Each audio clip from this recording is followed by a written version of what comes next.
Welcome to the Any Spartan Show. This is our World's Toughest Mudder episode. Sandy is still suffering from Vegas desert bronchitis, and we have a special guest, Mike Stefano, who was one of her pit crew along with a whole bunch of other people. Enjoy the show.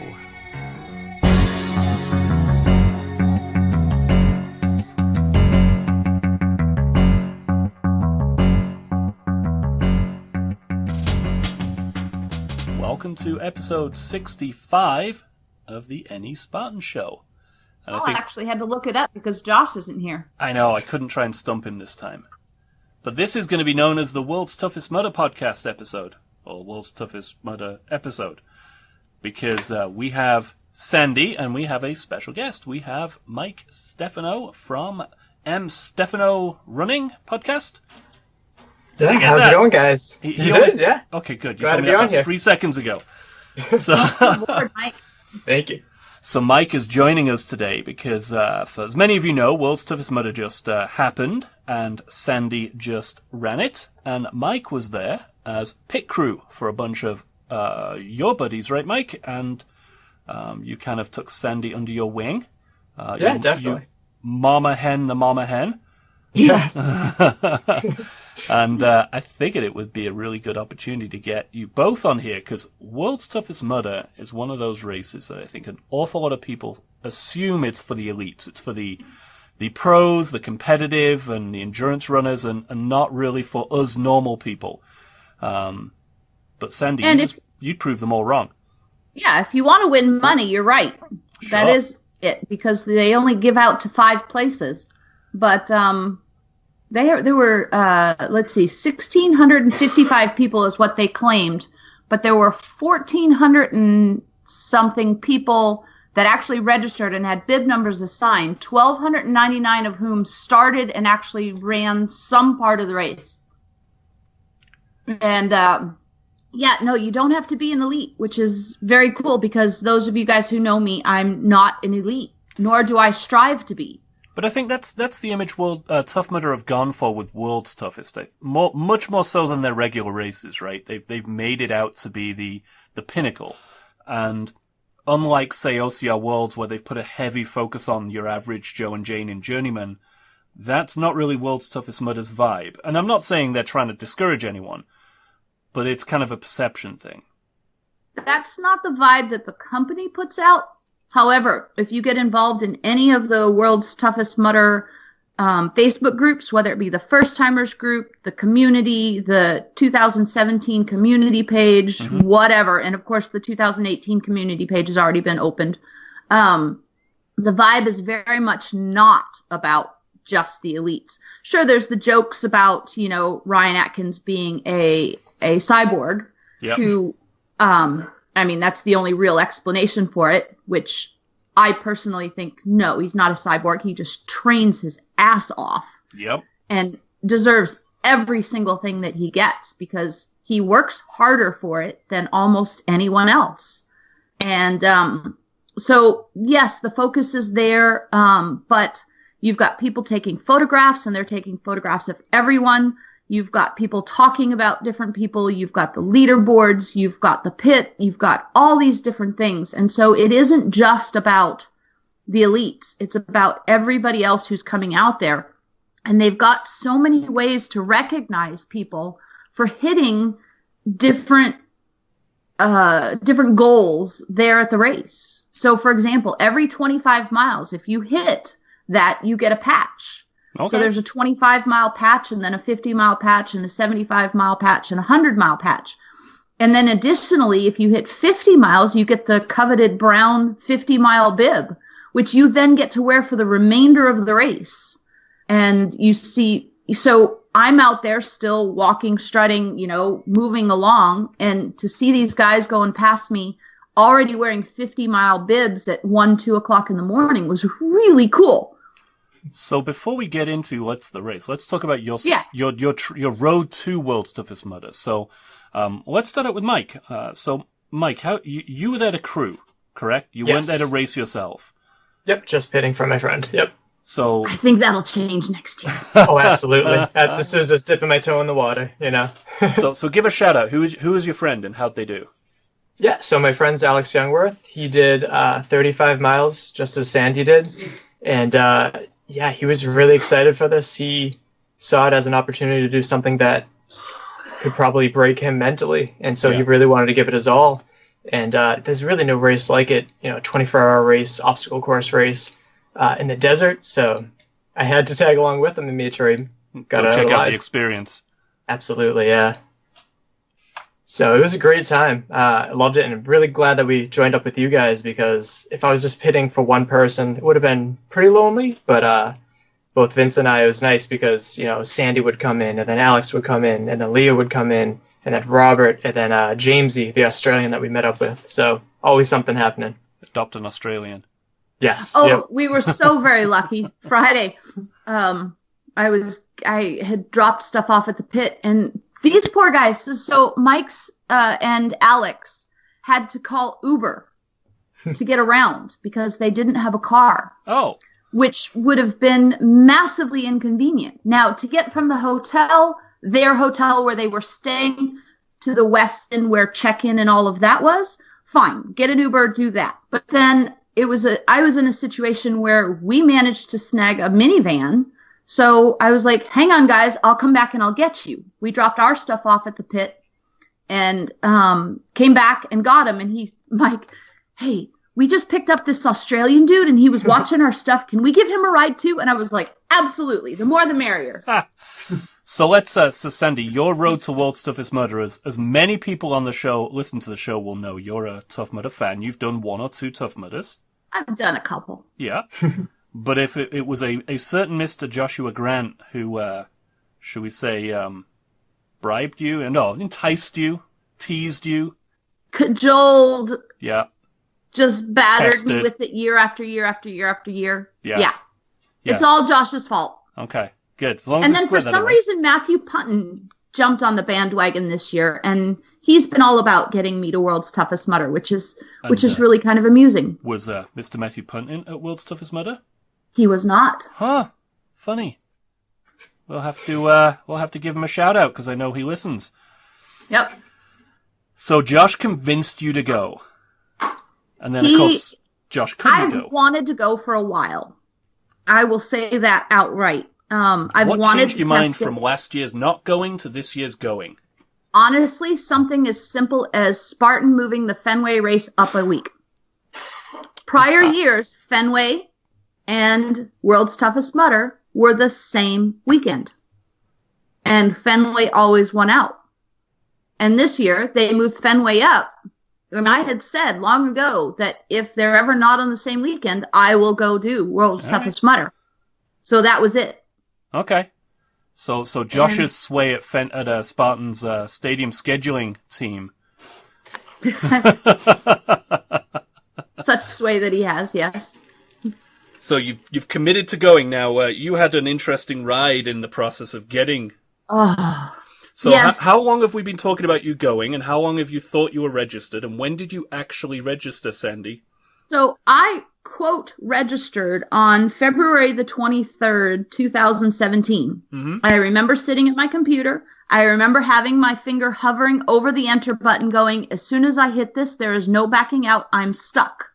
And I hit enter, and I went, okay, it's done. Mm-hmm. Then I registered for Worlds, OCR Worlds, and announced to everyone on Facebook, hey, I just registered for these races. I'm in, going. Yep. Friday, exactly 8 days before the beginning of the race, I realized that something happened. A computer glitch, a timeout, something. I have no idea what. I'll never know what. But I was never actually registered for the race until the Friday, 8 days before. And when did registration end? It didn't end until I think you could have registered morning up, honestly. Oh, okay. All right. So there was no worry of getting sold out or anything like that. But I'm an organizer. That's what I do. The irony is, what is your day job, Sandy? I tend to be pretty good about the details. And how I went all of this time without ever realizing. You would think that if you saw a credit card statement, you would notice a $500 missing charge. And nope. Or some communication from this race that everybody else is talking about that you didn't get. You'd think. Well, I was getting it all in the first timers group. Right. But not in your inbox, which is where they were all getting it. Exactly. Yep. I'm very glad you figured it out and ended up out there. Yeah, same. Given the I fact remember where I was when I got that text. I'm like, oh no, Sandy's not registered. Yeah. I didn't freak out. I just was like, okay. The first thing I did was look to see if someone was injured last minute and was selling a registration, because even up to a couple of days before the event, there were people who are, oh no, I fell and sprained my ankle, something happened, whatever the case may be, who were backing out and selling their registrations 2 and 3 days ahead of time. I tried to get in on a couple of those, and when they were sold as fast as they went up, I was like, nope, I'm just going to register and be good. Okay. So the only downside of it, 2. 1, I spent more, obviously, because it was closer to the race. And number 2, my name isn't on the back of the T-shirt for all the registered participants. Oh. Yeah. Such is life. It is. At least you got there. Yes. I got there, and we had a great time. So describe the environment. It's obviously in the desert. I mean, but you mentioned hotels. It's clearly not massively out in the desert. It's relatively near hotels. Correct. What's the layout? It's outside of Vegas. Mm-hmm. Right on Lake Las Vegas. Okay. And the Westin Resort is where all of the check-in and all of that was. And then about, Mike, what would you say, a mile away? Yeah, I'd say so.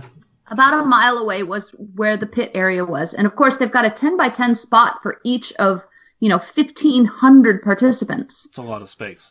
So it's a lot of space, and you get to go into the pit based on your status. Okay. Status number 1 are the pros, the elites. Yeah. They get to go in and pick their pit spaces first, of course. Then you've got the contenders. Those people who hit 50 miles last year or hit 25 or more miles during a toughest event this year. Okay. They got to go in next. So more Then it was the Holy Grail. The people who all that was left for their Holy Grail was the world's toughest. Mm-hmm. They got to go in. And then finally everyone else. Okay. So we went in at the end and we found 3 spots side by side. And it ended up being, so Mike and Vince were pit crew. Yep. And then Leah and I were there. And what we didn't know is that Robert Clement came from the Spottans. Oh. Didn't know until we saw him. Okay. And luckily, as we were walking out, he was walking in, and we told him where our pit area was, and there was an empty space, so he came right next to us. Well, that's pretty good. Yeah, welcome addition. And then Jamesy, our Australian buddy. So we had 2 pit crew for 4 racers. And was that about right? Was that a good number?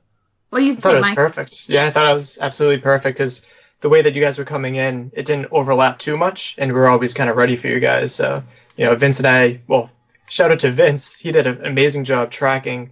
This is when Sandy's coming in. This is when Leah's coming in. This is when everyone's coming in. I'm just trying to keep track of Alex, and he did a great job with all of you guys. So we were always prepared. Yeah, it was pretty cool. And the pit area was nice. Alex and Mike brought a tent. Mm-hmm. So Thank you so much for that. And then a huge shout out to Margaret Schlachter. Margaret lives within driving distance, and she offered, hey, is there anything you need? And I said, yes, I will take any of the following if you have them to offer and can bring them. I would love a cooler, a tarp, and or just a camping chair. And she came back with no tarp. They're all being used. Fine. Yeah. I have a cooler and I have a camping chair. So we made do with 1 chair and we just shared it, which was awesome. But then, oh my God, the angels spoke through Margaret and she brought us a wagon. Mike, do you want to explain how much of a savior this wagon was? Yeah, I'd actually love to, because when you told me, we have a wagon, I'm like, oh, that's cool. Not thinking how badly we would have needed it. That was an absolute lifesaver, bringing everything from where we had parked, or even the pickup zone, all the way to the tents. It was an absolute nightmare if it wasn't for that. So huge lifesaver.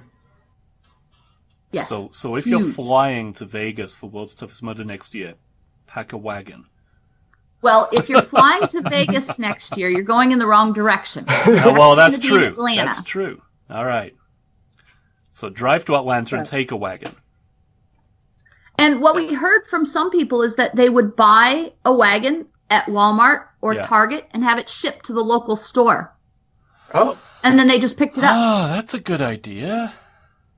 And then you can check it as luggage to return.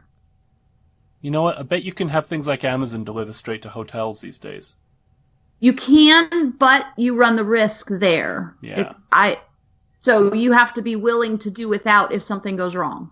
Okay. Real quick on that, too. There was a woman that, I can't remember her name right now, but she was part of the community in Vegas, which now isn't helpful. But people would send their packages to her house specifically, so you wouldn't have to worry about the hotel missing it or whatever. So that was something that, the community really rallied around. I found out about that afterwards. Mike, Same. can you even imagine the logistical nightmare she had at her house by offering this up to 1,000 people? I actually heard her on Will Hicks's podcast describing it, and it sounded like hell to me. So, yeah. Wow. So she already posted who in Atlanta is willing to take up the role. She's already proactively looking for someone to take her role in Atlanta. Oh, good. God. So- God.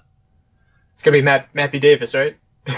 Send him to his house. Sure, he won't mind. I don't know that I would send my stuff to Matt. I love you, Matt. I do, but somehow, given the ADD and the nature of Matt, I don't know that I would do that. You'd have a field day with the unboxing videos, though. Yeah. That was part of the joke, because then everybody was like, what can we send Matt to unbox? And the comments got very rude, and I don't know how graphic we want to be on this show, so use your imagination and fill in the blank for Matt. Excellent. To unbox. I'm not going to, because I do want to sleep tonight. Yeah, it'll set off a visual in your head. So the camping area, was it like I kind of have visions of it being kind of like a small Burning Man. Dusty, people going crazy, wandering around in dazed states, but not because of illicit drugs, because of exhaustion, because of your body shutting down, lack of sleep, right? Was it kind of like that? Were people having a good time? Was it decent? That's it. It's pretty accurate, kind of Burning Man-ish. Not that I've been, but from what I've heard. Yeah. I agree. And a lot of the pit crew, there were a lot of costumes. There were a lot of onesie pajamas, a lot of Wookiees. There was a Tigger. There was a Lion Man, all sorts of different fun stuff. Okay. That was just great. And the pit crew did a good job of, cheering everyone up, cheering everyone on. And it was really a lot of fun. Okay. Now, let's start talking about the race, about the actual event itself. The question a bunch of people have asked is, Sandy, how did you train for this? She's laughing. I am laughing because I didn't. Yeah. No difference or not training at all? Well, those people who know me know that I run obstacle course races. I walk, I have fun, I go out and I do multiple laps. And I do it probably 2/3 of the weekends of the year, maybe even more. Because I know this year I'm already up to 56 or 57 races complete. And so that really is my training, other than, just running every once in a while, going to the gym every once in a while. So I'm not elite. I'm not going to be elite because I don't train to be elite. I could be better than what I am if I wanted to. And part of me wants to do that. And part of me is like, no, I'm having a ball doing what I'm doing. So we'll see what next year brings. When you looked around outside of the people who were contenders, was this kind of the pinnacle of everybody's kind of year? Was this just another race they banged out? Because I know for you run a bunch of Tough Mudders anyway. This isn't the first 24-hour you've done. But what were the people around you like? What was the general vibe? Mike, you can help me on this one. I think that most everybody, this was kind of the pinnacle. Yeah, I'd say so. The one thing they shot for? Yep. Okay. Yeah, I think so. And for a lot of people, it was their first 24-hour race, which, of course, is a whole different ball of wax. Yeah. And then dealing with the cold was interesting as well, because it ended up being a little colder than what they were expecting. So it was also hotter than expected during the day, too, so it was a double whammy, yeah. That was going to be my question, was what was the weather like? Because I know the Vegas, the desert is hot, the night times in the desert are cold, and they've had some crazy weather out there. Go for it, Mike. Yeah, even us pit crew, I mean, sounds awful to complain, but we were really cold too. We were like a dry cold. I couldn't imagine how they felt. This course was very much in and out of the water. And, I mean, wetsuit or not, that's going to do a lot of, wear and tear with your heat regulation. So, yeah, it got really, really cold at night. It was rough. Got up to almost 80, I believe, during the day. Yep. I'm pretty sure Vince told me that it hit just under 80. And then overnight, we were expecting a low of 52. And Vince said it hit 47 at 10 p.m. and just hovered at 47 pretty much through the whole rest of the night until the sun came up the next morning and it started to warm up again. And how cold was the water? Depended on the water obstacle. Some of them were very, very cold. Snot Rocket. Oh my goodness. I think they took the water from Arctic Enema and put it in Snot Rocket. That's what I heard.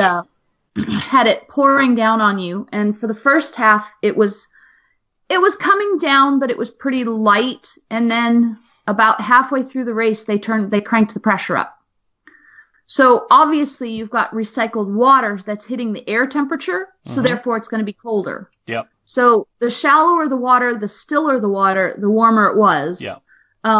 Arctic Enema was a penalty for failing Funky Monkey, and I was terrified. Well, no, terrified is too strong of a word. I was a bit nervous coming up to it on the first lap when I had to do it. And I was like, oh goodness, if this is ice water, I'm going to be in trouble.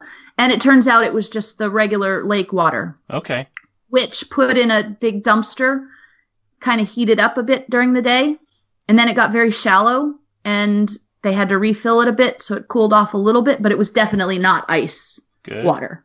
It was just the obstacle itself with the slide, the swim under and whatnot. And how about the infamous cliff jump? I can't speak to that. And that's probably my only real disappointment of the race. I ended up not doing the cliff jump. Okay. So let's come back to that. I was prepared for it, and I'm sad that I didn't do it. Okay. But by the time it opened, I was struggling to get up cargo nets to get out of I don't remember what they called it, but there was Devil's Quagmire. Devil's Quagmire, which was like Devil's Beard that you crawl under the cargo net. Yeah. But it was way harder and involved a pit full of water and climbing up this incline. But you were climbing up a cargo net to get out of that.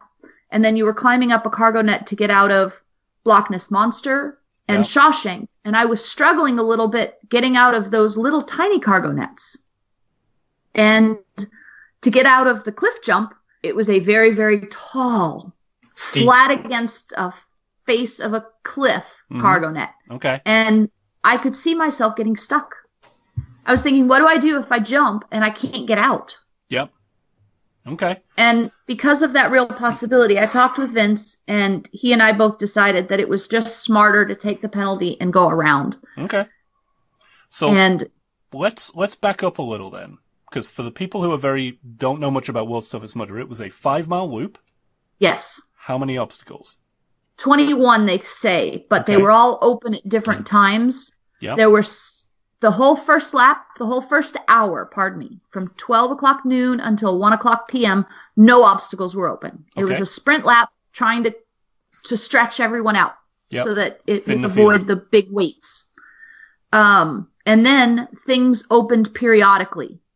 So, like, for example, I was able to figure out that Mud Mile opened at 1 o'clock. Pandora's Box, which was a low crawl through electric wires in a blacked out box. That opened at 2:30. Snot Rocket opened at 3:30. Then Funky Monkey, Hangin' Tough, Kong, and Rope-a-Dope all opened at 4. So they all opened at different times and staggered.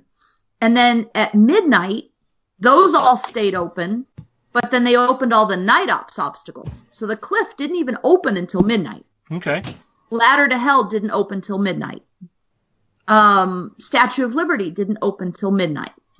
And the penalty for failing or missing an obstacle was a penalty loop, and sometimes they had obstacles on them as well, correct? Correct. The penalty loops, every single one of them involved either water or an obstacle or elevation. Okay. And they ranged from 1/4 of a mile to 3/4 of a mile. Okay. The idea being to make sure that you preferred to do the actual obstacle if you could. Oh, absolutely. Yep. But later in the evening, 1, 2 o'clock in the morning, a lot of people were just, making intelligent decisions of, do I waste my energy doing this when there's a 60% chance I'm going to fail it anyway, or do I just go to the penalty? Yeah. And I know that's always a bone of contention for some people who do mudders.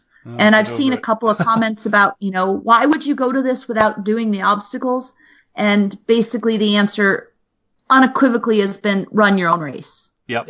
Yeah. Sometimes there's a reason.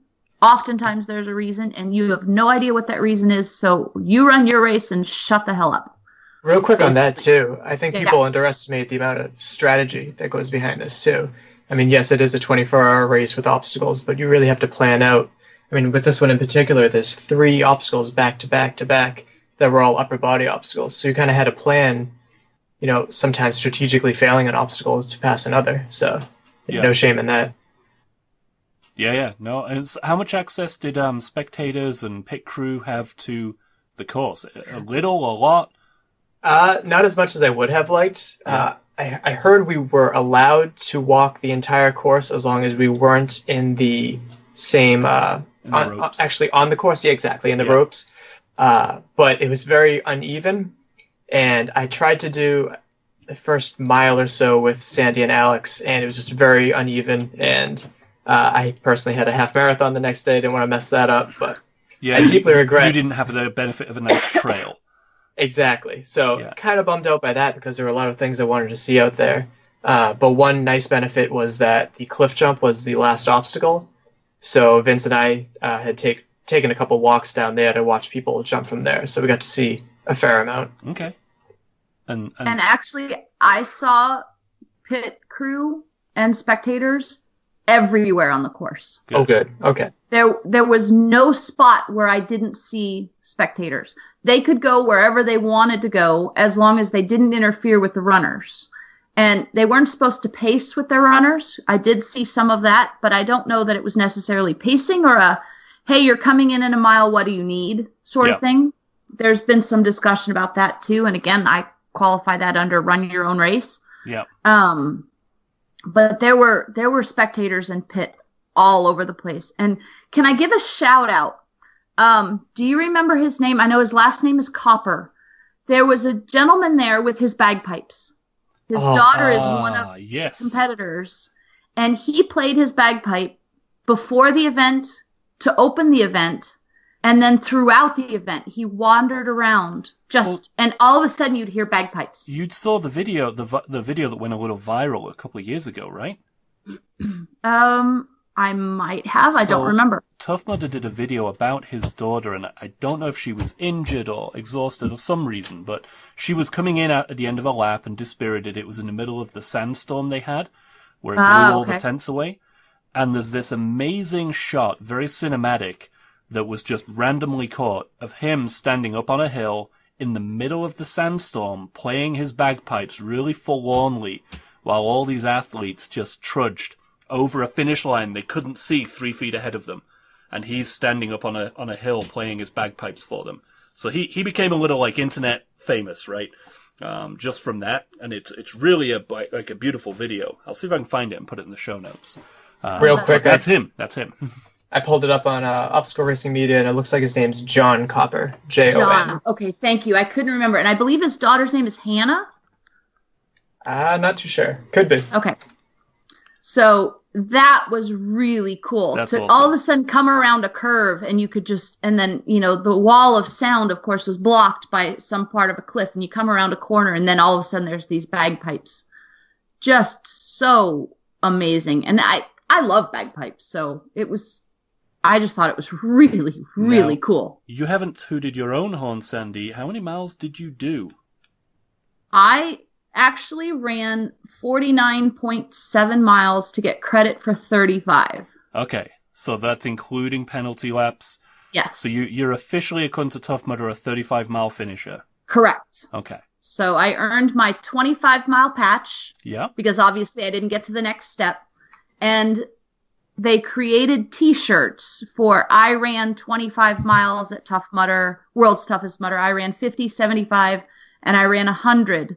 And they were actually available for purchase Monday at the buffet. Ah. So cool. My name is on that one, the 25 one. Very cool. Now, and there were no names on the stitching, too. Like Spartan Race did, so. And are you happy with 35 miles? 35 official miles? I am very happy. My goal, okay, so when I left, I said my goal was basically twofold, really threefold. I said in advance that my goal was to keep moving. Mm-hmm. And for the most part, I did. I did take a break from 3 a.m. to 6 a.m. And I could have kept going at that time. Made a conscientious decision to just stop for a little bit. My second goal was to not get hurt, and I didn't. I have bronchitis, so if you've heard me cough a couple of times during this podcast, thankfully it's not pneumonia. I did have it checked, but I did come home, like probably 3/4 of the people who were there were all sick. Was that from the dust or from...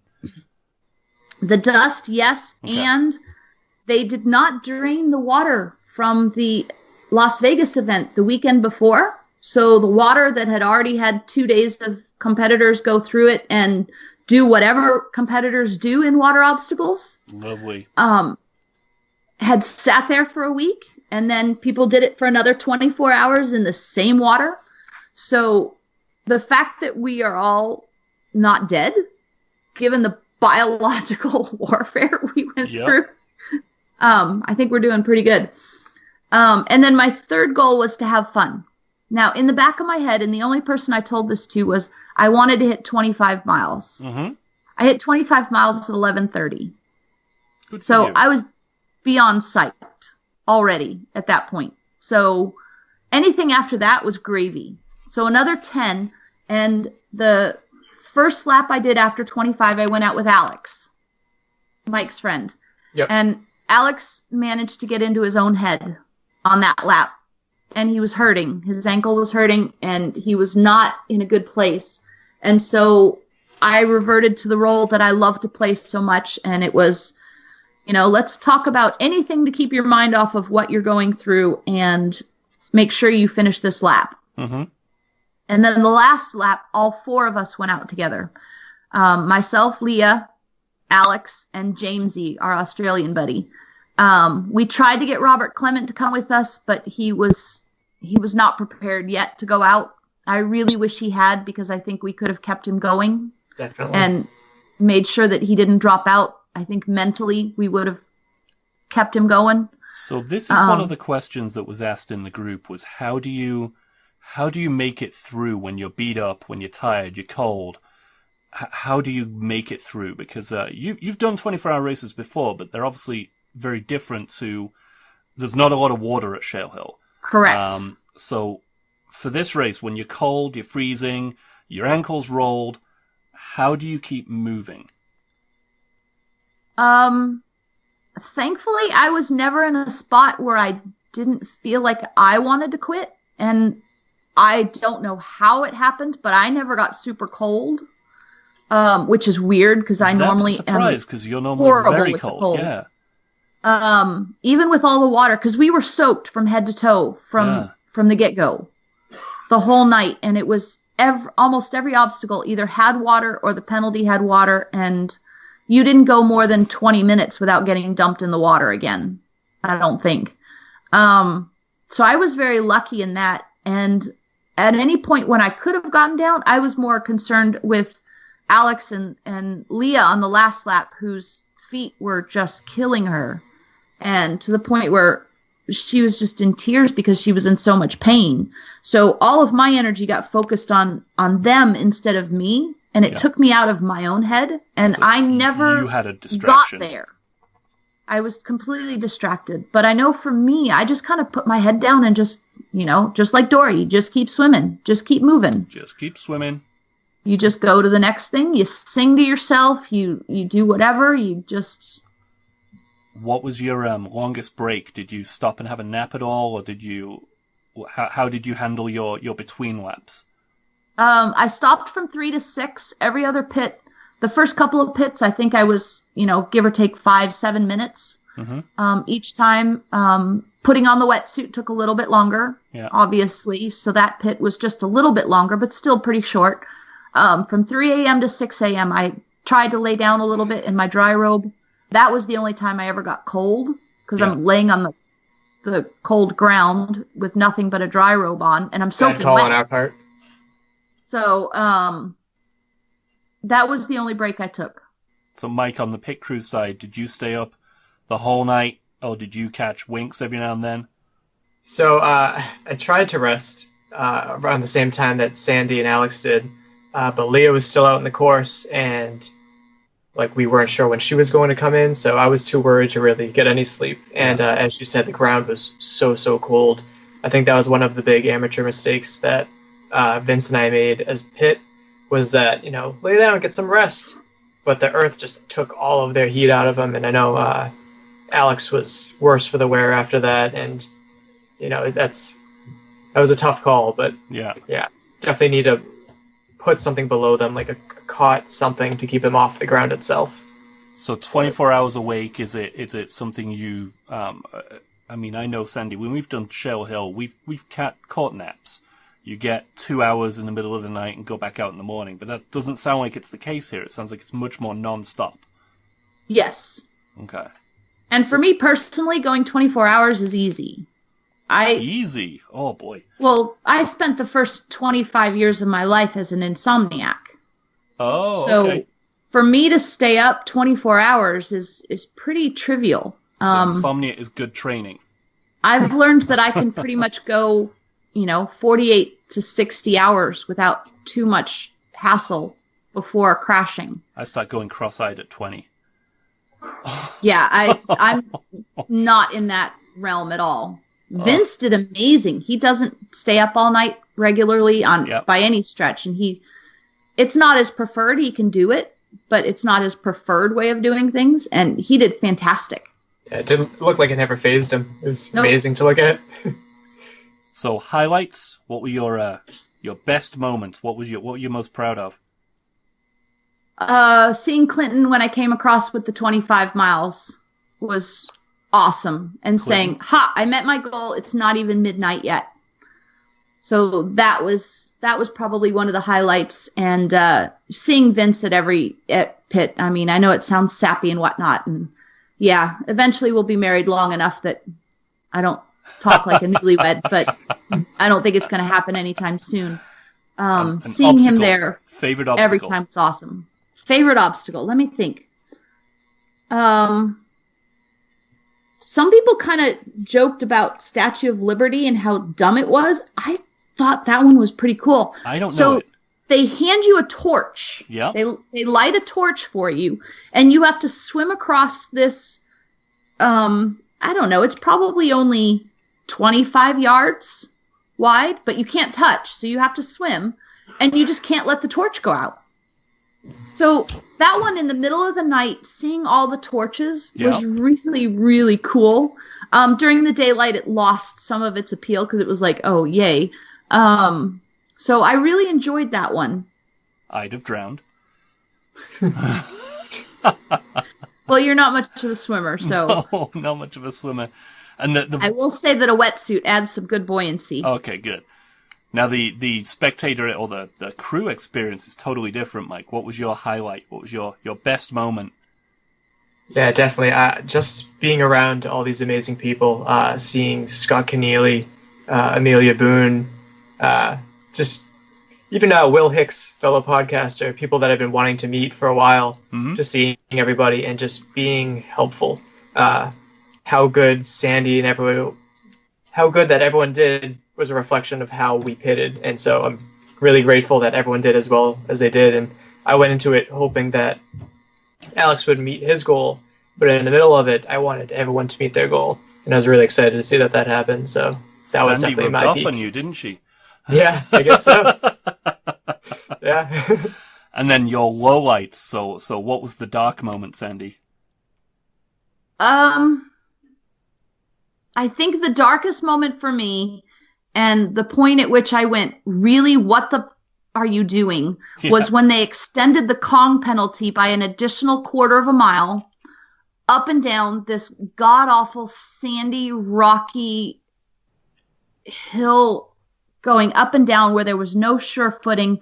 And it was like, okay, that obstacle, the penalty isn't long enough, so we're just going to add an extra quarter of a mile, and we're going to make it completely non-communicated, just random change mid-event? Yep. Okay. So they did a couple of things. So they changed that, in my opinion, to the negative. Okay. But they also made a change to the positive, in my opinion. So if I'm going to give them a hard time about that, I'll flip the coin and give them a good one as well. They had both the reach around and the stage 5 clinger side by side, just like they do at a regular Tough Mudder. A reach around is, imagine an inverted ladder where at the top of the ladder, instead of going up and over the ladder and down the other side, you transition onto a platform instead. So that's the reach around. And then the stage 5 clinger is you climb a ladder to monkey bars, you go across the monkey bars, and then you have to get up on top of a platform that's above your head. And at midnight, they opened, well, up until midnight, you were allowed to choose either one. And then at midnight, you had to do stage 5 clinger or the penalty. Okay. But they were allowing people to help each other. So one of the laps that I got to, poor Alex was so worried about falling on his ankle that he was like, nope, taking the penalty. So I just stuck with him. And that penalty, oh my God.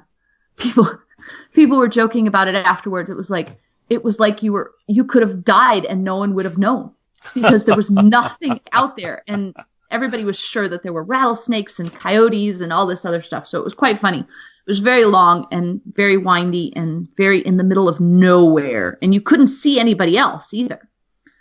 I heard that part of the course was really cold too. They said it was extra cold there. Yeah. It was a little dip down in. Okay.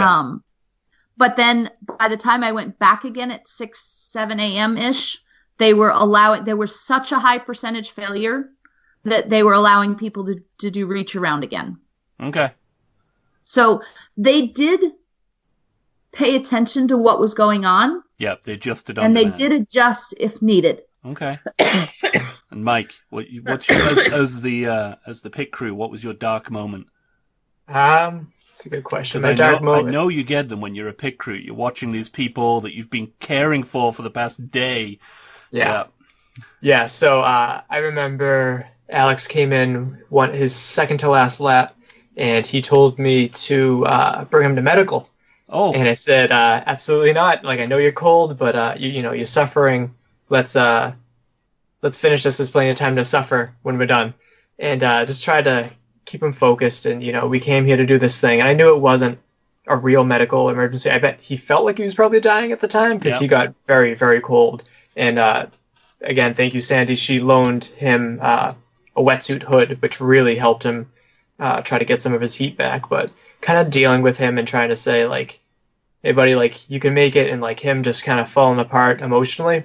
Haven't really seen that from him before, but it was great that I got him through it, so made up for it. So there's only one question left in the group that we haven't asked, and I'm going to hold on to that because you just brought up a good point. Gear. This is one of the races I've seen probably more people buying more extra gear for than any other race we've dealt with, like wetsuits. So what gear did you take extra? I'm going to let Sandy finish coughing because I can see her on the video. And Mike, you start there. What gear would be useful to somebody taking this on? And what shouldn't they take? What's a waste of time? Okay, that's a good call. So definitely it's worth bringing a table or some shelving. Sandy had bought a table, which as they said, had grown legs and walked out. So I think someone took that table. But no. some shelving. No idea where it went. Oh. It was in the car, and then it wasn't in the car. Oh, no. Such a bummer.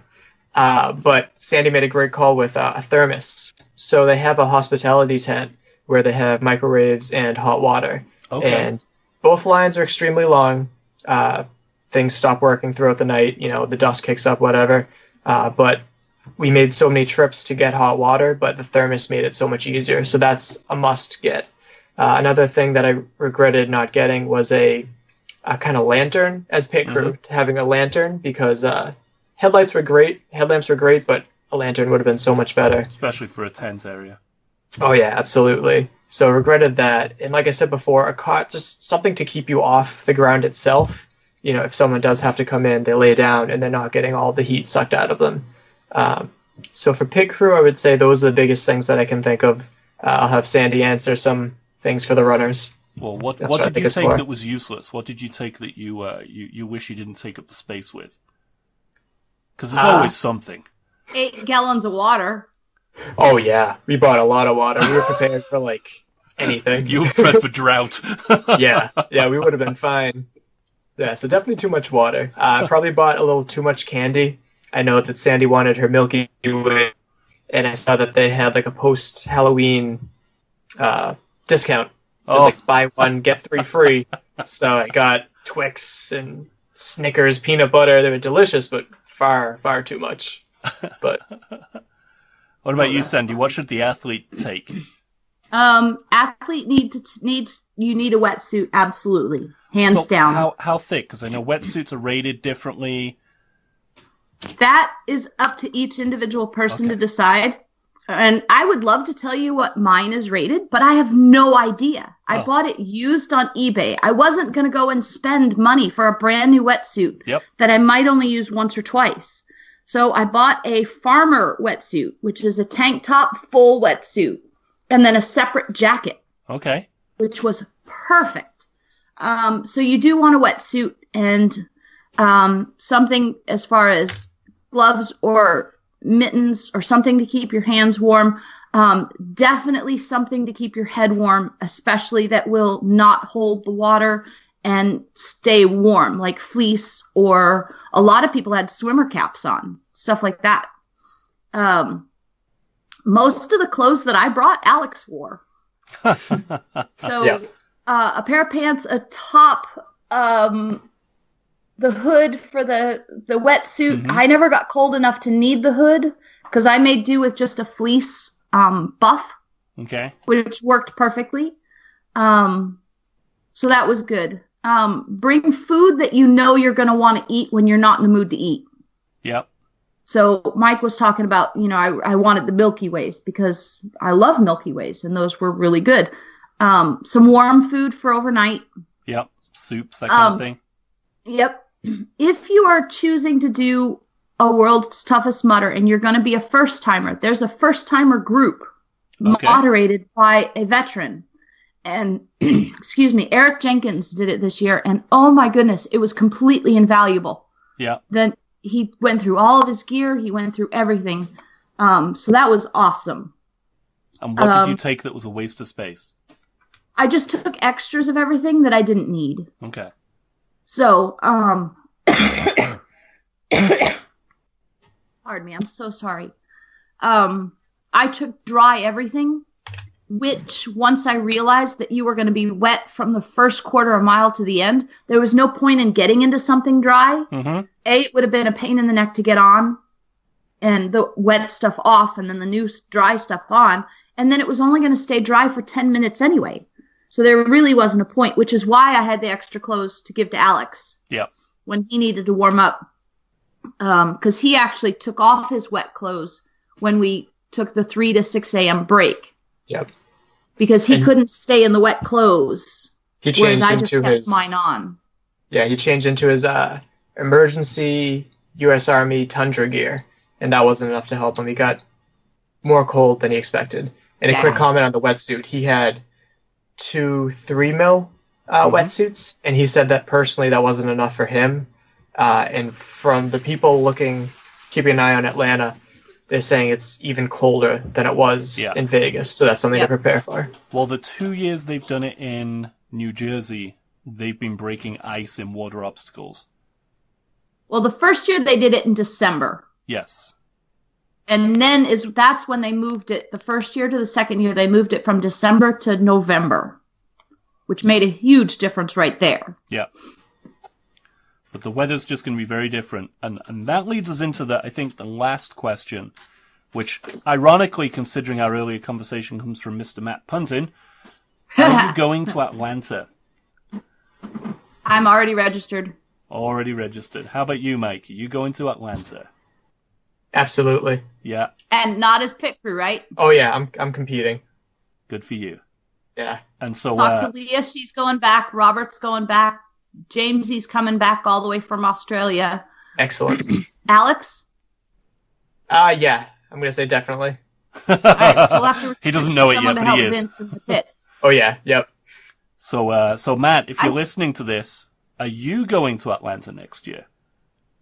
Let's find out. I think we'll have a pretty good New England spot and I don't see why we wouldn't. contingent there because it's closer. Yeah. And I see us having kind of our own little village. It's a fairly easy road trip for a long weekend. So any Spartans and all of our companion teams like MStefano Running and Team Mike McNeil and those who are our brothers and sisters. Yep. We will, I don't know if we have an event set up yet, but if not, I'll create a public event. I doubt we have an event set up yet. Right. And actually, I said I'm registered, but I'm not. The actual registration isn't open yet. I've already purchased it, though, and they're sending me the code in January to... Got it. So I've already bought the season pass, and if you get it soon, I don't know if it's still available, $8.99 for a season pass plus World's Toughest entry. Okay. You can't beat that. Yeah, that's pretty great. And World's Toughest is fully transferable. Meaning? So if something happens and you can't go, you can sell it to someone else. See, that's nice. Wow. I didn't realize that. Like I said, a couple of days before, there were people who were selling their registrations who at the last minute could no longer go due to medical emergency or whatever. And you can transfer them. You can't transfer a season pass, but you can transfer the World's Toughest. That's good to know. Can I give one more gear shout out real quick? Totally can. All right. I know we're trying to wrap it up, but I do want to say something. I found a product called the Neptune system. Neptune is in the god of the sea. Yep. And it's this, it's a shirt, a compression top, short sleeve, that has a series of 6 pockets in it right around your core. And all 6 of those pockets, you get a waterproof pouch that you put a body warmer in. So you get the body warmer, you shake it up, you get it warm, you put it in the waterproof pouch, stick it in the pocket, and it keeps your entire core warm. I never got cold enough to have to use the warmers, but the shirt itself is good for hot and cold because it helps with your thermal regulation. And so if I can give a shout out to the Neptune system, if this is something, if cold weather races are something you're going to do, especially those that have water and need the waterproof pouches, I think it's a fantastic product, and I wore it the entirety of the race. Wow. It was the shirt I put on to begin, and I never took it off until I was done. And I just added on top of it. Thermoregulation system by any chance? It is. I will look them up and see if I can find their website and link it, because... And they do have an affiliate option. I did not sign up for it, so I get nothing for touting it. I just want to say that it's a really cool system, and I think it works well. And if it keeps you from having to put a wetsuit on for an extra lap or two, giving you the extra mobility, then hey, there you go. Fantastic. I will be using it at Polar Bear. Fantastic. All right. So this is Thanksgiving week, so I think with that we'll sign off and say Happy Thanksgiving. Happy Thanksgiving, and thank you to all of you guys who continue to listen in every time and listen to us babble on about the things that we love. And Absolutely. Mike, thank you so much for joining us. Yep. Yeah, pleasure to be part of it. All right. Thanks, guys. All right. Thanks. Bye. Good night. Hey, thanks for listening. Every episode, we're trying to bring you the latest news, the latest interviews, the latest opinions on OCR, especially as it affects New England, the New England Spartans. We can't do that without your feedback. We need to hear from you guys. You can reach out to us really easily via Facebook. We have a Facebook page for the Any Spartan Show. We also have the Facebook page for Any Spartans, and sending us a message through either of those will get to the right people. But we need to hear from you. What's working? What's not working? What do you enjoy? Again, I thank you for listening. These shows are a lot of fun to put together. We have, obviously, resources all over the place for you. Go to our website, anyspartans.com. Hop in our Facebook group and join the community if you have not done so already. And once again, I thank you for spending some time with us.